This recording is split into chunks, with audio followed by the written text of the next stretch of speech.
This is TTT Live. I'm DK Rostar. The Ministry of Health is giving an update on the status of COVID-19 in Trinidad and Tobago.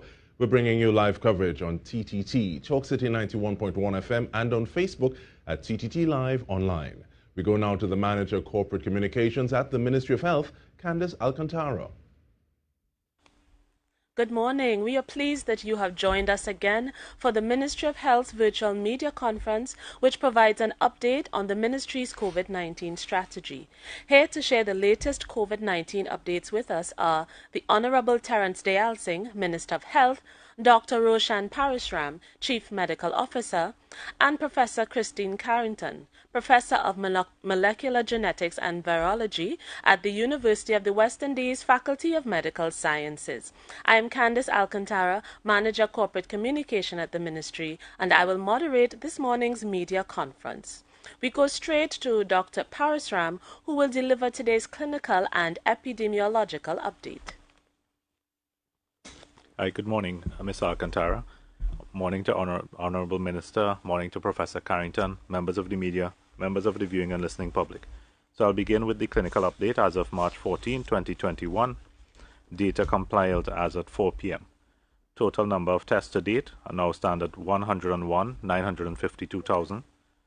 Our positives over the last 24 hours are now 14, taking our total positive caseload up to 7,783, with a total number of recovered persons being 7,531. Active cases now stand at 112. Persons in hospital are at 5, and those who have died are at 140 at this point. In home isolation, we went up a little bit to total persons in home isolation 90, those in state quarantine 297, and those at step down 3. With regards to hospitals, our hospitals are remaining very low in terms of their numbers. All 5 patients are at the Couva Hospital and Multi-Training Facility. No one is on ICU or HDU at this time. Our step-down facility being utilized at this point is the UWI Debe campus, has all 3 persons. With regards to quarantine, they are spread amongst a number of facilities. The Cape Rock Hotel having 100, Canada Hall 35, Chancellor Hotel 20, Regent Star 29, Paria Suites 18, Tradewind Hotel 18, Canada Hall 12, Napa 12, and UTT 12. Just to correct, the 35 persons were actually at the Cascadia Hotel. Our overall occupancy is 19% throughout the system. Hospitals at 2%, ambulatory 3%, no one in ICU, no one in HDU. If I can have my first slide this morning. Yeah, so just a brief epidemiological update. So we can go to the second slide. Our focus being just on this slide, and then I will focus a little bit on the last slide. So if you look, and this is our continuous epidemic that has been going onwards, we want to focus really on the furthest right-hand side.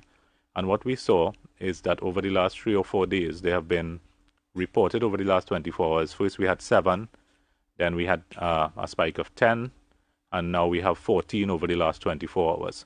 So in that orange color, way on your right-hand side. Prior to that, we have been hovering anywhere between a 7-day rolling average of 3 or 4 for upwards of close to a month or more. Those cases, we will go into a little more detail if I could have the next slide. Again, just to give you an idea of the sex distribution and the age distribution over the entire period. Again, we have males 53.2%, females 45.5%. Our total age breakdown, less than 25, we have 17.3%, 25 to 49, 55.2%, accounting for the majority of the cases throughout the epidemic. 50 to 59, 13.7%. Above 60, 13.8%. Next slide. So again, this is the relation and the disaggregation of deaths by age and sex. Again, and which has been the case throughout the epidemic. Males predominate in terms of deaths, 74.3%, females 25.7%, although the infectivity rate has been very equal throughout the epidemic. Those less than 50 are 13.5%, 50 to 59, 16.4%, 60 to 69, 26.5%. 70 to 79, 27.2%. And above 80, 16.4%. Last slide. Yeah, so this graph is what I wanted to highlight the situation over the last few days. So when we would have provided this update maybe last week, we would have seen all of Caroni having maybe just a couple orange spots. Now we can see where we have no cases in the River Mayaro, for example. Tobago is very cool by way of hotspots. St. Patrick has very low number of cases. Where we want to focus is we want to focus on Caroni in the middle. So we're seeing orange and we're seeing some darker hues. Those last few cases actually came, all of them from County Caroni, where we would have had 2 or 3 major clusters setting up, and those clusters would have been possibly involving 2 families, places of work, and we really saw that from one individual being infected, that one person was able to spread it for quite a large number of people in a short space of time. Hence our reason for getting our rolling averages now up to 7 within the space of a few days. And we actually have that clustering occurring where we can see not necessarily geographically linked in small spaces, meaning not on the same street, not on the same household, but we're seeing linkages in terms of workplaces, in terms of places where persons go to congregate, and we need to remain vigilant at all times. We are listed in Trinidad and Tobago as having community spread, and we have not changed that designation for quite a while now. When we look at the classification from WHO, we are somewhere where we can be categorized as low community spread. And this incident or incidents that we are seeing in Caroni is reason for us to continue to maintain our public health vigilance throughout the country. COVID-19 is here. It is in the country. It hasn't gone away. And there has been a little complacency over the last couple of weeks because of the low numbers in my view. And I think this small upsurge in cases shows that although the numbers are low, you can still have clusters of cases and larger outbreaks occurring at a local level very quickly and taking those numbers very high in a very short space of time. So just to highlight the situation in Caroni, letting everyone know that we need to maintain the vigilance that we have been doing for a long period of time. And once we maintain the vigilance, continue wearing our masks and continue following the public health measures, we could once again contain this small outbreak. I've been working with the CMOH for County Caroni, the CEO of Southwest Regional Health Authority, Dr. Hines' unit, the GIS unit, on the ground to actually have all the primary, secondary, and tertiary contacts quarantined. We are testing up to primary and secondary in those instances to ensure that we maintain and control this particular outbreak in County Caroni. Candice, that's my clinical update for this morning. Thank you very much, Dr. Parasram. And we go now to Professor Carrington, who will give us an update on the variants.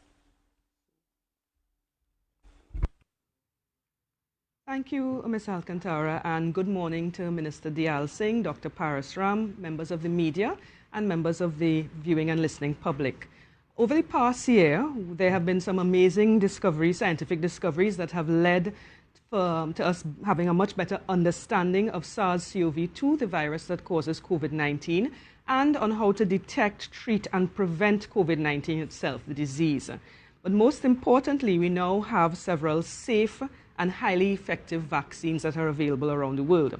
Now, these vaccines have between about 62 to 95% efficacy against COVID-19, meaning that you will see a 62 to 95% reduction in COVID-19 cases in vaccinated people compared to unvaccinated people.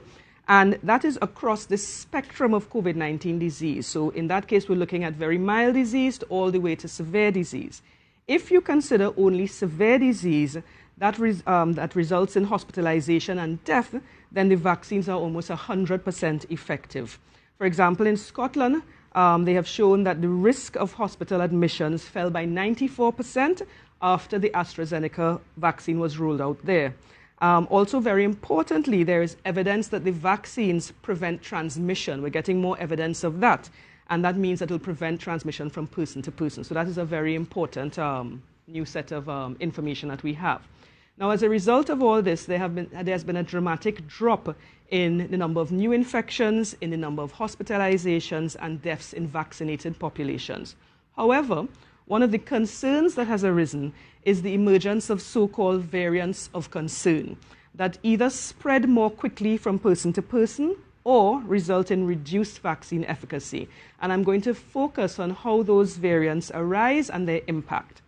So we have to roll back a bit. So when a virus is transmitted to a susceptible individual, it enters their cells and it replicates to produce millions of new virus particles. Now, during this process, millions of copies of the virus's genome are made. That's the virus's genetic material, and so that each new particle will have some of that genome incorporated into it. The genome, as we know, is like a set of instructions, a sort of instruction manual containing all the information to make a new virus particle in the next cell that it infects. So during infection, every time a copy of the genome is made, errors can be made, and those errors are called mutations. Mutations are normal and they are expected. They are the basis of evolution, and viruses evolve very quickly. They mutate and evolve very quickly. So when you have a virus that is widely circulating in a population and causing many infections, the likelihood of the virus mutating increases. This is because the more opportunities that the virus has to spread, the more it replicates, and the more opportunities it has to undergo changes. Now, a technique called genome sequencing can be used to detect and track the mutations that occur, and genome sequencing studies have shown that over the past year, many different lineages of SARS-CoV-2 have emerged, and so you have different, slightly different versions of the virus that are differentiated from each other by numbers of mutations. A virus with one or more mutations is sometimes referred to as a variant of the original virus. So that's where we get the term variants. Now, it's important to note that the vast majority of mutations have little or no effect on the virus's ability to cause disease or infection. But occasionally, you do get mutations arising that affect the virus's properties. For example, you can get mutations that might cause a virus to spread more easily or less easily from person to person, or to cause more or less severe disease. Or you might have mutations that might influence the way that the virus interacts with the immune system. Now, as mutations accumulate over time, it becomes more likely that we will start to see variants with new properties, some of which may be of concern. So after a year of this virus evolving, that's what's happening now. We're starting to see more and more variants, and some of them are of concern. There are currently 3 major variants of concern. They're called B117, B1351, and P1. Very cumbersome names, but you might know them as the UK variant, the Brazilian variant, the South African variant, and the Brazilian variant. And they are characterized by specific groups, or what we call constellations of mutations, as that sort of give them new properties.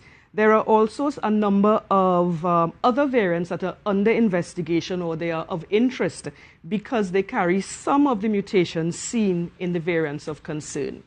Now, coming to these variants of concern, B117, which was first detected in the UK, it is most notable for being at least 50% more transmissible than other lineages, meaning that it spreads more quickly. And there is also evidence that this variant causes more severe disease. Now, using genome sequencing, we detected this variant in samples from 7 Caribbean countries, in some cases, unfortunately, associated with rapid community spread. So it's actually in the community in those countries. In Trinidad and Tobago, however, we have only detected that one sample with the B117 variant in it, the UK variant, and that was reported in January, and thankfully that was in a quarantined individual and not in the community. So our mitigation protocols are doing their job. Now, the next one I want to talk about is B1351. That is the one that was first identified in South Africa, and also P1, the third one, which was first identified in Brazil. Now, they are of concern primarily because there is evidence that they are able to reinfect people who were previously infected with a different variant, a non-variant of concern, and also that the vaccines have reduced efficacy against them. There is also some new evidence to suggest that in the case of P1, the Brazilian one, that it is more transmissible as well, like B117. However, this still has to be confirmed. Now, although these variants, against these variants, the vaccines are not as good as preventing in preventing disease altogether, the evidence suggests that they will still work well against these variants to prevent severe disease, which is the most important thing. So they'll prevent severe disease, hospitalization, and death. So even where these variants are detected, it's of course still worth getting vaccinated. Now, we have not detected B1351, the South African variant, in any of the samples that we've looked at from across the Caribbean. But as was reported by the Chief Medical Officer some time ago, we did detect P1, which is the Brazilian variant, in a Trinidad and Tobago sample. But thankfully, the sample was from an individual who was on a boat and who was not allowed to disembark from that boat. So again, this emphasizes the importance of all the public health restrictions that we have, the border restrictions, and the quarantine protocols that we have in place. So as I indicated before, in addition to these variants of concern, there are other variants that are under investigation because they contain some of the mutations that are found in the variants of concern that I mentioned. Now, you may have heard recently about one of them identified in the UK in travelers from Antigua. It is called B13241, and it contains mutations that are associated with both higher transmission and lower vaccine efficacy. However, we have to remember that the mere presence of these mutations is not enough to conclude that the variant shares the same properties, because those mutations occur in a context. So the context in which they occur, the rest of the virus's genome is important. And it is also missing other mutations that are thought to be significant. So it's under investigation. So hopefully we will know soon if it is a variant of concern. So one of the important things that people keep asking is there a way to prevent mutations and to prevent new variants from arising? And the answer to that is yes. Now, since mutations only occur when viruses replicate within the cells of an infected individual, the way to prevent mutations and the way to prevent variants arising is to prevent new infections. For COVID-19, this is done by wearing your mask, social distancing, avoiding mass gatherings, border controls, etc. All the things that we have been doing over the past year. Now, the longer this pandemic goes on, the more chances there are for SARS-CoV-2 to mutate. So we just have to double down on all the things we've been doing for the past year, because we really want to keep these variants at bay. There is also a growing body of evidence that in addition to protecting against disease, the COVID-19 vaccines reduce person-to-person transmission, so they can help to prevent transmission. So vaccines have an important role to play in this regard as well. We should also remember that the COVID-19 vaccines are expected to provide at least some, I just want to end on this. The COVID-19 vaccines are expected to provide at least some protection against the new variants, especially when it comes to severe disease. And that is because the immune response that they elicit is a broad immune response involving a range of antibodies and a range of cells. So the changes and mutations in the virus should not make vaccines completely ineffective. And as I said, they will work well against severe disease in particular. Now, in the event that any of these vaccines proves to be less effective against one or more variants, there is another alternative. It is also possible to change the composition of the vaccines to protect against the variants. So there are several studies now underway to develop variants of the vaccines to tackle the new variants of the virus. Thank you very much. Thank you very much, Professor Carrington. And we go now to the Honorable Terence Deyalsingh, Minister of Health, for a statement. Good morning. Good morning, Candice. Good morning to the Chief Medical Officer. And good morning to Professor Carrington to remind us that we must keep up with the public health measures. Good morning to ladies and gentlemen of the media and to all those listening and viewing. My purpose here this morning is to put on the table for public consumption and that of the media the facts surrounding the government's vaccination plan and our vaccination objectives. Because in this era of misinformation and disinformation, the government's vaccination plan is being misconstrued, it is being ripped apart and reconstructed by those who should know better to give a narrative designed to breed ill confidence or no confidence in the government's vaccination plan. And that is unfortunate. So I am going to go into some detail this morning of what is the government's vaccination plan based on policy and based on science and based on evidence. The government of the Republic of Trinidad and Tobago on September 18th, 2020, which is about 5 to 6 months ago, signed the COVAX agreement. That was the beginning back in September 2020 of the government's vaccination plan. In that vaccination plan, and this is where people are misconstruing the numbers, the cabinet note spoke to WHO's objective of using COVAX to vaccinate 20% of the world's population, or of the countries that signed up to COVAX, 20%, to end the acute phase of the pandemic within 1 year, or hopefully by the end of 2021. That is where that 20% comes from. The cabinet note went a bit further, that we will seek to source through COVAX enough vaccines to vaccinate 33% of the population, outside of the initial 20%.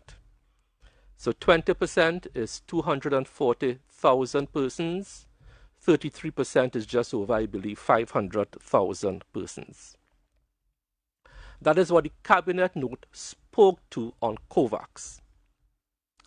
In addition, the current science speaks to a country that, or the world, if you want to achieve herd immunity, you must vaccinate somewhere between 50 to 60 to 70% of your population. This is outside of COVAX. We have said this consistently and clearly over the past few months. 20% is COVAX's initial target. The cabinet note also goes on to ask COVAX for vaccines to cover 33%, and herd immunity is somewhere between 50, 60 to 70% in that range based on the current science. Outside of COVAX, Trinidad and Tobago began formal bilateral talks on October the 1st, 2020. Note the word, formal bilateral talks. We were in preparatory talks before that. Before you can talk to a country or a vaccine manufacturer, they have to be willing to speak to you. So we were making approaches prior to October 1st, but formal talks began in October 1st, and they continue up to the present with countries and also vaccine manufacturers who to date have all told us they are not selling vaccines to third parties or private entities. They are only dealing with governments.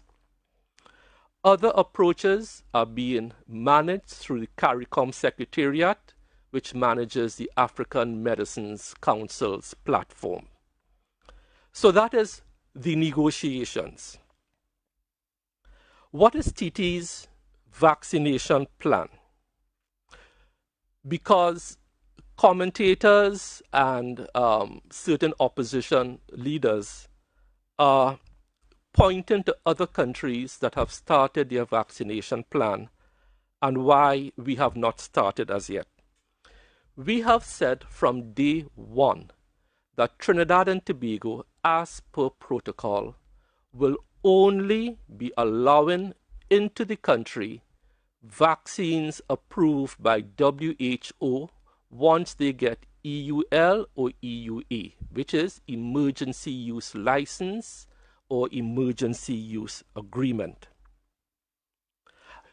We must note that when we are compared to other countries that have started their vaccination programs, many of these countries, as is their right as sovereign states, are using non-WHO approved vaccines, and we could have absolutely no problem with that.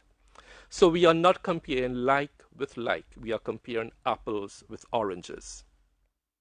Let me reiterate, Trinidad and Tobago will only be using WHO approved vaccines, and we note that other countries have started their vaccination program using non-WHO approved vaccines, and that is their right as a sovereign state. The Trinidad and Tobago model for managing COVID by all objective measures has proven to be successful. We have saved lives, we have saved livelihoods, and we are a country where most sectors of the country are in fact open. The vaccination program, which Trinidad and Tobago has used for over 50 years in Trinidad and Tobago, has proven to be successful. And one of the key success factors in 50 years of vaccinating people is that people must have trust in the vaccine. This tried and proven method of using WHO-approved vaccines has served us well for 50 years. You would have heard one of the nurses who was here a couple of weeks ago said, in her 10 years of administering vaccines, she has never had to fill out an adverse event form. And that is why I am confident that once we start to vaccinate persons on this tried and tested method for 50 years, it is going to prove successful. What are some of the constraints? How many vaccines have in fact been approved by WHO and when? Because these are the constraints now. Where are we now? The Pfizer vaccine, which was not originally a part of COVAX, we must remember that, and we have said that several times. The Pfizer vaccine got approval on December 31st, 2020. So as far as the COVAX facility is concerned, Pfizer has only been available 2.5 months. The Oxford AstraZeneca vaccine only got approval on February 15th, 1 month ago. And the Johnson & Johnson vaccine got approval on 12th March, 3 days ago. So I want all those who are intent on creating mischief and misleading the population, I'm speaking directly to the population now. The vaccines approved by WHO, Pfizer approved 2.5 months now, December 31st. Oxford AstraZeneca, which we are expecting in this country, on February 15th, only 1 month ago. And Johnson & Johnson, 3 days ago. So that is where we are in the lineup of having WHO-approved vaccines. But the population also needs to understand, and we have said this before, that WHO not only approves the vaccine as per normal new drug registration process in Trinidad and Tobago, they also approve the sites of manufacture. The AstraZeneca vaccine is being manufactured in many plants around the world, United States, Europe, South Korea, and so on. WHO has only approved 2 sites under the COVAX facility for the AstraZeneca vaccine. So that's a further limitation. Those sites are the Serum Institute of India and SK Bio, South Korea Bio. It is our information that the vaccines we will be getting under the COVAX facility, hopefully by the end of March, are coming from SK Bio, the South Korean plant. The reason why I'm going into such detail is that the population must understand the due diligence that both Trinidad and Tobago and WHO engages in to make sure that the vaccines that we supply to persons to go into your arms are safe and efficacious. Let me repeat that. AstraZeneca has many plants around the world. I could source AstraZeneca vaccines today from many plants around the world. You would have noticed, although no link has been made, that some European countries have suspended the use of the AstraZeneca vaccine because of certain batches manufactured in Europe. But to date, there is no link, and that is good. But could you imagine if I, as Minister of Health, advised the government to bring in any vaccine from a plant that is not visited by and signed off by WHO, and similar concerns were raised locally? Whilst I know we are all anxious, and I am anxious, safety of our local population must trump expediency. What is our operational plan now to vaccinate persons once we get WHO approved vaccines from sites that are approved by WHO? Our policy is a stratified one based on persons having high risk and high exposure. So therefore, in the first instance, when vaccine supplies are limited, we will be prioritizing certain groups of individuals based on their exposure and their risk. This is the eligibility criteria we are going to use. It is the equitable thing to do. But before we go there, a vaccination plan operationally has to be based on where you are going to store hundreds of thousands of vaccines. If you don't have storage capacity, you can't vaccinate persons. I would have told the country late last year that we were going to build a chiller in Couva. I am happy to report I paid a visit, my last visit to Couva. I was there a couple of times during construction. I was there on Saturday. Construction has now been completed. And that storage facility can store 1 million doses of vaccines. 1 million. We never had that capacity before. This is part of the operational plan now. At C40, we can store 120,000. At the Arima Hospital, 120,000. At Point Fortin, 120,000. And at Tobago, 60,000. So we now have the capacity to store 1.4 million doses of vaccines in Trinidad and Tobago. That is no small feat. In addition, you must have the consumables to go with your vaccination plan. Right now, we have 1 million syringes in stock. We have another 1 million coming in on April 30th. There are lots of moving parts to launch a vaccination plan. We have 1 million alcohol swabs, and we have printed an extra 40,000 vaccination cards. So when the vaccination process begins, all consumables are in place. So 1 million syringes now, another million coming in up in April 30th, and 1 million swabs. This is all in effect to put together a robust vaccination plan.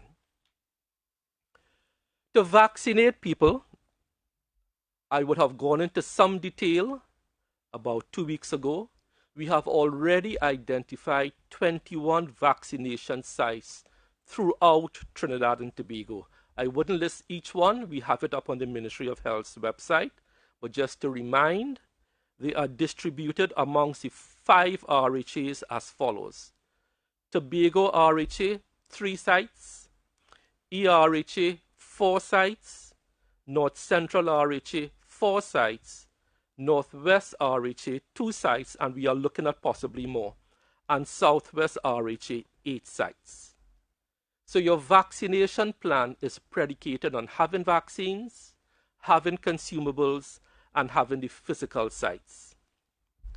We have already begun the sensitization and resensitization of the vaccinators.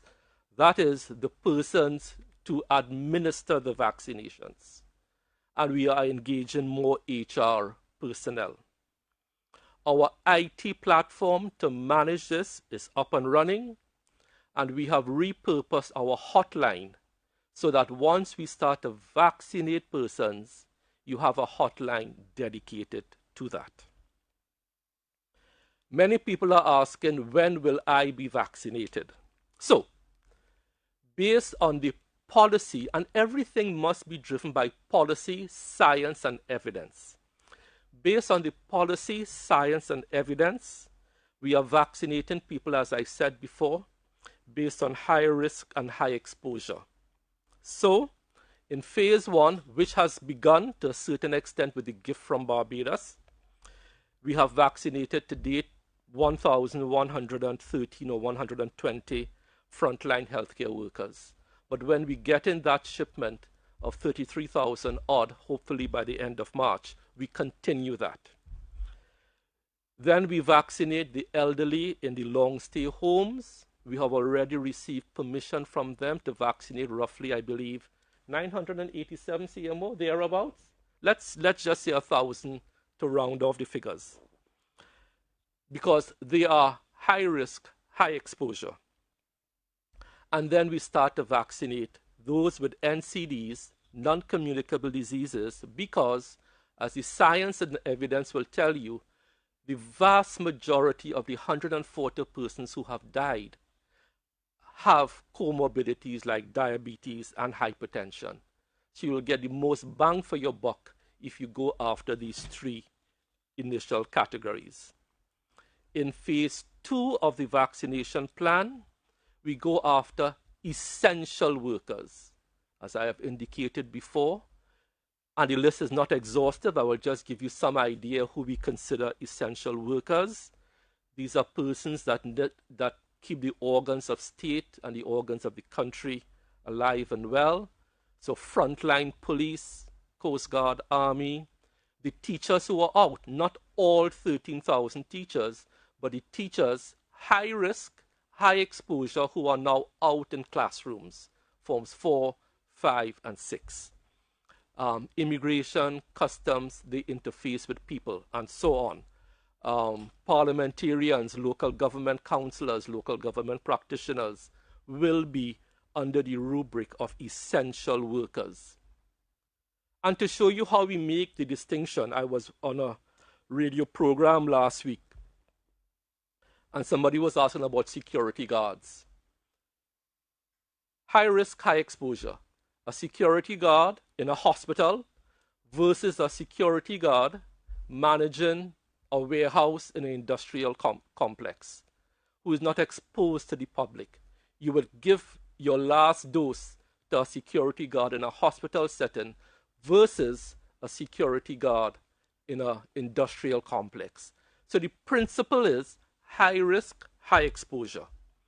And then phase 3, the public over 18, excluding for the present, because we don't have data as yet on persons under 18 and pregnant women.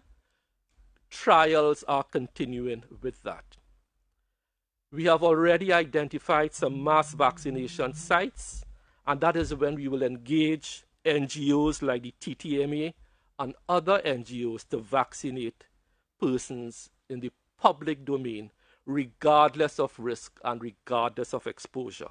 Now, if, as we expect, more and more vaccines become accessible to Trinidad and Tobago, as more and more vaccines are approved by WHO, and as the bigger countries vaccinate their local populations, therefore more millions of doses become available, if we get large amounts of vaccines, let's say 500,000 or 1 million, which we can store, then we may not go sequentially, but then open it up to the general public. So the vaccination plan is predicated on getting vaccines approved by WHO, manufactured in sites approved by WHO. As I close, I want to assure the public that you will always get true information from the Ministry of Health. I urge the public to ignore the propaganda being put out there. We are the Ministry of Health. We are ready and willing to accept WHO-approved vaccines so we could administer it in a carefully thought-out program so that you, the members of the public, could be assured of safety and efficacy. And I will give you the assurance now, we will not be engaging in shortcuts by bringing in vaccines that are not WHO approved or manufactured at sites that are not WHO approved. Shortcuts will not help us in the long term. It may make us popular in the short term, but we have your health, your safety as our #1 priority. So I hope we have given you this morning all the elements of a careful, well thought out, safe vaccination program. And Candice, I thank you, and back over to you. Thank you very much, Minister. And we go now to the question and answer segment and begin with questions from CNC3, please. Hi, morning everyone. Rashad Khan, Guardian Media Limited. Okay, so my first question is to Dr. Carrington. Dr. Carrington, you're currently conducting genomic sequencing on samples and stuff, and we would have mentioned the variants of concern. But first of all, how many samples have you tested so far? And outside of variants of concern, are there any inkling that the virus in circulation in Trinidad and Tobago may be more than one specific type? And secondly, I would like all three panelists to weigh in on this. Dr. Carrington, you mentioned that there is some promising evidence coming forward about the vaccinations reducing transmission. So how good is that evidence? And for the CMO, how do you anticipate that this could play into our quarantining of especially repatriated nationals? And for Minister, at the policy level, what would it take for that quarantining period to probably be reduced in light of this evidence? Thank you, Rashad Khan. Quite a few questions thrown in there. Start with Dr. Carrington. And so we go to Professor Carrington to respond to the first of your questions. Thank you very much. So your question was about the sequencing that we've been doing and whether we have been seeing how many samples we've done and whether we've been seeing any other lineages in Trinidad and Tobago. So to date, we've done about 300 samples from across the region. And of those, 150 are from Trinidad. So we've generated sequences from 150 different viruses. And as I said, to date, we've only seen one example of UK variant in a quarantined individual, one example of the Brazilian variant in an individual on a ship who did not come to shore. Amongst the other lineages that we've identified, there are several lineages that we've identified. I hesitate to give you a number for Trinidad alone because I don't have that data with me, but across the region, we have identified 48 different lineages. So remember, as I said, the vast majority of these have, they have mutations that differentiate them from the original virus, but those mutations have no major impact on the virus's properties. So, yeah, so there are many. I can't give you the number in Trinidad. It's probably like about 7 or 9 that we've seen over the months that we're doing, but I won't, don't hold me to a number. I'll have to get that. The other thing you asked about was transmission, the impact of vaccines on transmission. Now, what's been, the study I was thinking of is one, I believe was the AstraZeneca vaccine, where they, in vaccinated people, they took swabs, regular swabs, to see if the person was PCR positive for the virus. Now remember, you can be infected and show no signs of disease. So in order to know if somebody's infected, you can't look at them and say, do you have symptoms? You have to actually go and test for the virus. So that's what they were doing. And if I recall rightly, they saw about a 60-something% reduction in the presence of the virus in the vaccinated people versus the unvaccinated, and so we feel that it's going to reduce transmission. There are some other studies where they actually looked at contacts of vaccinated people that also showed a drop in transmission rates, and I believe it's also been shown for Pfizer. I think Pfizer did some studies as well. So yes, it's good evidence. It's not zero transmission, but it's good evidence that it does bring down transmission significantly. And I can't remember the next question. Yeah, so in terms of the impact of what Professor Carrington has said to us, and we discussed this before on the press conference, so it is 67% decrease in the transmissibility has been shown by nasopharyngeal swabs during the AstraZeneca study, for example, meaning that 33% of those individuals will still be infected with whatever virus goes around. And that is a significant risk for even AstraZeneca alone. Pfizer had an ongoing study in Argentina, I believe. The other vaccines have not been significantly studied in the way of that AstraZeneca and Pfizer are doing with regards to the infectivity of persons who would have been vaccinated. And it's a little bit early to change our quarantine stance with the data not being out, one, and even with the data with AstraZeneca, for example, it means that 1 in 3 persons have the potential of being infected. And if you think about a repatriated group, for example, of 100 or 300 people, that means 33% of them, if all of them would have gotten AstraZeneca, still have the potential to have their nasopharynx infected with a virus and potentially spread that. Hence the reason we maintain the quarantine position, 14 days at this point in time, 7 in a state quarantine facility and 7 outside in home, until further evidence comes forward and we are able to look at the position or change that position. But for now, the position remains the same. So the third question is to me, although the CMO answered it, from my position as Minister of Health, I will be advising when decisions have to be made that the quarantine period for the safety of citizens of Trinidad and Tobago, for the safety of all of us, the Trinidad and Tobago model, which is a careful, conservative model, has worked in saving lives. And we will continue with that position until the evidence indicates otherwise. Thank you. And we go now to 98.1, please. Good morning to the panel again, Ms.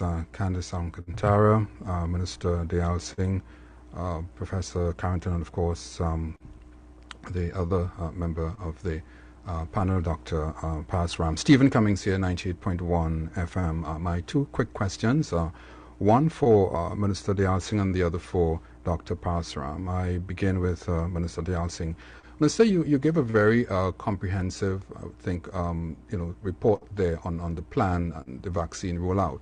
But I have a question. Is Trinidad and Tobago in any official talks at this time with the IDB with respect to a new vaccine security instrument. I believe the IDB is now supporting Caribbean countries outside of COVAX to negotiate faster access. It talks about a guaranteed instrument aimed at improving the terms and conditions on which vaccines are delivered. Now, the IDB president is also quoted as saying that the ability to receive and distribute vaccines is a race that will largely determine the economic and social future of countries around the world. And the question is to you, Minister, is Trinidad and Tobago in any official talks with the IDB at this time? And Dr. Parasram, while there is little argument against the science and the WHO that AstraZeneca is safe, it appears that more countries are exercising precautionary measures, one, the latest being New Zealand, I saw only yesterday. Does this create more anxiety and perhaps a heightened level of uncertainty among ministry officials as to what should be done now or at this time in light of anticipated shipments of the vaccines? It may not only be in the case of AstraZeneca. Thank you. Okay, so thank you for your two questions. So I'll give you the answer. Yes, IDB, we do have an arrangement with IDB for funding of vaccines. And also, as I stated before, we do have a funding arrangement with CARPHA using an EU grant for vaccines. So the answer is yes to both IDB and CARPHA. And the question about a race. We cannot be too quick to bring unapproved vaccines into Trinidad and Tobago. You may win a race to start. You may look good in the short term. But what happens if you have an unfortunate adverse event because the Minister of Health wanted to win a race, wrongly advised the government to bring in a WHO unapproved vaccine, and you have an adverse event? So from my perspective, I am not viewing this as a race. I am viewing this as a sound policy decision to vaccinate persons with a vaccine that the population could have confidence in.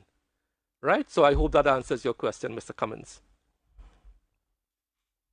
And the second question was directed at CMO, please. Okay, yeah. So speaking again about the as Minister would have indicated earlier, that process is ongoing for review, both by the European Medical Association as well as the World Health Organization, that because the incident would have occurred within those territories, and we await their go ahead to proceed. Countries are free as sovereign countries to take whatever precautionary measures they want to do to safeguard the health and safety of their population. And if it is that they have ceased pending EMA and WHO authorization to proceed, then that's all within their right. Let me just come in here again, because we have a small country of 1.4 million persons. Suppose, as Minister of Health, I advise the government to bring in a vaccine because of short-term pressure to start a vaccination program. And we bring it in from a non-WHO approved source and or site. And you have one adverse event versus a continent with 300 and 400 million persons with one adverse event. They could absorb that type of shock, but we can't. So I understand, but in the interest of protecting the health of our population, we will be careful, and the Trinidad and Tobago model of being conservative and careful has worked for us.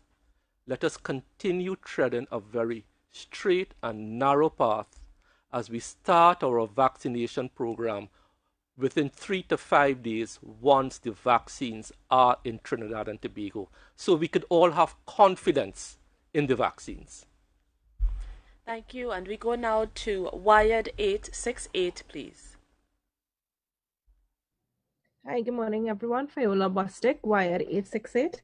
My first quick question is to Dr. Carrington. Dr. Carrington, the B13241 variant that has been found in Antigua, or from Antigua, was it found in the UK? So do we know whether it originated in Antigua in the Caribbean or whether it originated in the UK, and whether or not we've seen that in our samples that UE has been testing. So that's my first question. My second question to Minister, some of the shortages globally has been blamed on countries securing vaccines prior to their approval, in anticipation of their approval.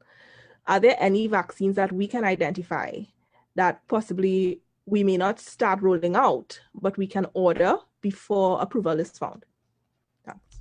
Thank you. So, Fiola, I will take your question. That's an excellent question to ask. So, the fact that we have been in talks with countries and vaccine manufacturers since October means that we are willing and ready to talk to anyone.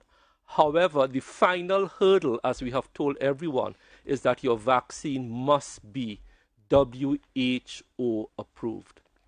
So we will have talks, we may place indicative orders, but no firm commitment is made with any country and or vaccine manufacturer until we receive WHO approval.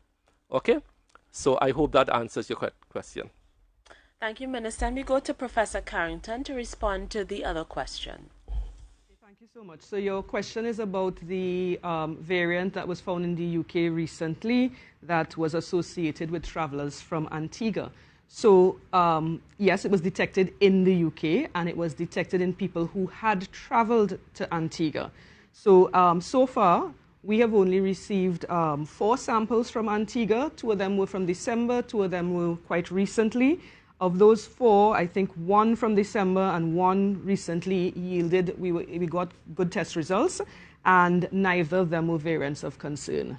So I assume the next step would be to look at more samples from Antigua to see if that variant is really spreading in Antigua or if they got it somewhere else. It's important to note that these are variants under investigation, so we don't know yet if they, although they have some of the hallmarks, we don't know yet how worried we should be. Thank you. Thank you very much. And we go now to TV6, please.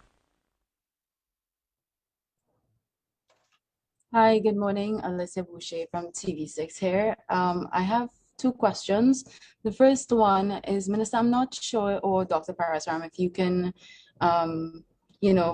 provide some clarity, but I was wondering, isn't the formula for AstraZeneca the same regardless of which plant it is being manufactured in? That's the first question. So I'm not sure whether you've had conversations with WHO to clarify that.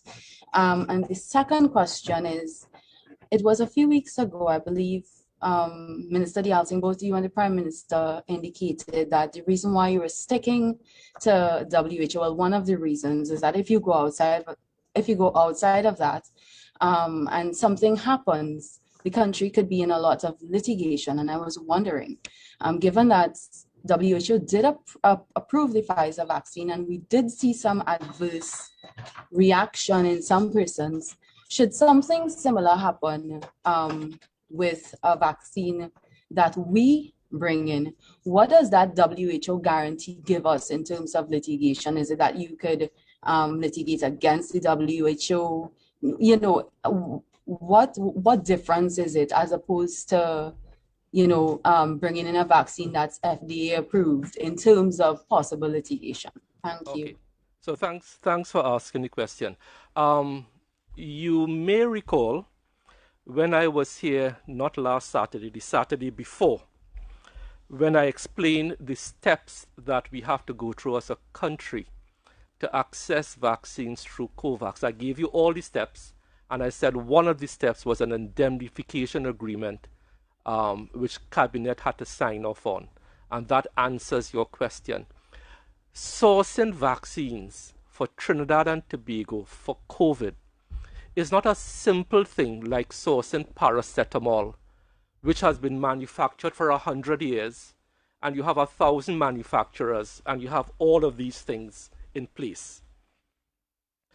We are going to safeguard the public as much as humanly possible, and that is why when I was here 2 Saturdays ago, I spoke to the fact that Before we could have signed off on the AstraZeneca vaccines via COVAX, we had to sign an indemnification agreement, which gives us certain rights and responsibilities and puts certain responsibilities on the manufacturer in case they manufacture a bad batch. It is not as easy as persons are making it out to be, that you just buy vaccines and bring it in. That will be a dereliction of duty. And as Minister of Health, I will not be advising the government to go that path. I will now hand you over to the CMO to talk about the formula. Yeah, so it is that all formulations will be the same in terms of the technical data that is required to put together a vaccine. So if you want, the ingredients will be the same, the processes should be the same, and what happens in every single plant that WHO approves is there is a site visit that is done. So the WHO team actually visits the plant that is going to manufacture the vaccines, and there are certain technical requirements that they would look out for, making sure that the plant is capable by way of capacity and by way of technical infrastructure as well, to ensure that that end product is exactly as it was meant to be. So as part and parcel of the WHO approval process, they will go to the plants. So having if you're having a blueprint for something doesn't necessarily mean at the end of the process you're going to get what is printed based on the ingredients. There are a lot of steps in the way that can actually turn your end product into something else. Leaving out a excipient or some sort of other part of the vaccine can cause the vaccine to be not what is intended to be. So they have to look at the human resource that is in the plant. They look at the organizational structure. They make sure the right sort of persons are hired to do the job in different phases, and they look at the entire process from start to end. And they also look at the finished product by way of examination, looking at the chemistry of it to make sure that the components therein are what is intended as well. So it's a very rigorous process, and it requires on-the-ground assessment. So not every plant that applies for it will be approved. Certain things may be wanted that is different, or the plant itself may not meet the standards that are required. Let me just expand on what the CMO has said, because I don't want the population to get the impression, as I have said before, that we are doing these things for the first time. Normal, established procedure for authorizing drugs in Trinidad and Tobago, which the minister signs off on after the Drug Advisory Committee makes their recommendation, is not only the drug, the label, the site that is manufactured, and the process.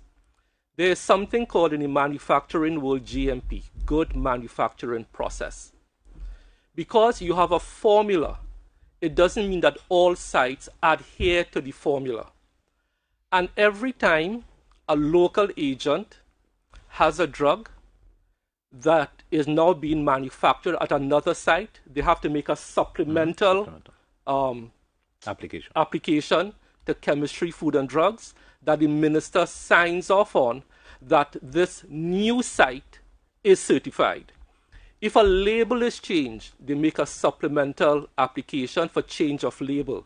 If the process is changed, they make a supplemental application for change of process. All of this already exists to protect the person, to protect the consumer who is taking the drug. So yes, you have a standardized formula.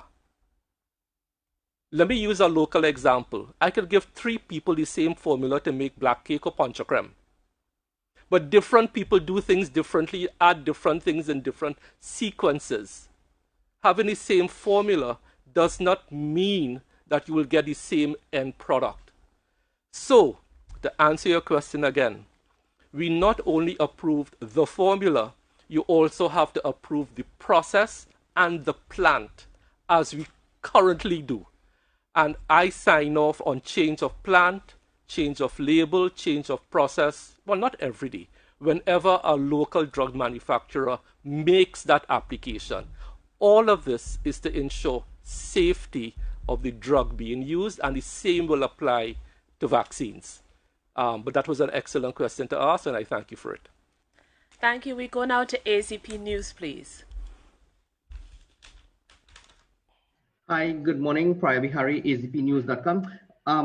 I just have one question for the minister. Minister, when the time comes to the rollout, if an individual says he doesn't want to take the AstraZeneca vaccine, for example, and he says, okay, I'll wait maybe on Pfizer, maybe Johnson & Johnson, what is the ministry's policy regarding that? In other words, how much choice does the individual has in terms of what vaccine he gets? Thank you. Thank you. Thank you, Prior. So that question has been asked globally. The response is, one, we cannot mandate that anybody take any vaccine.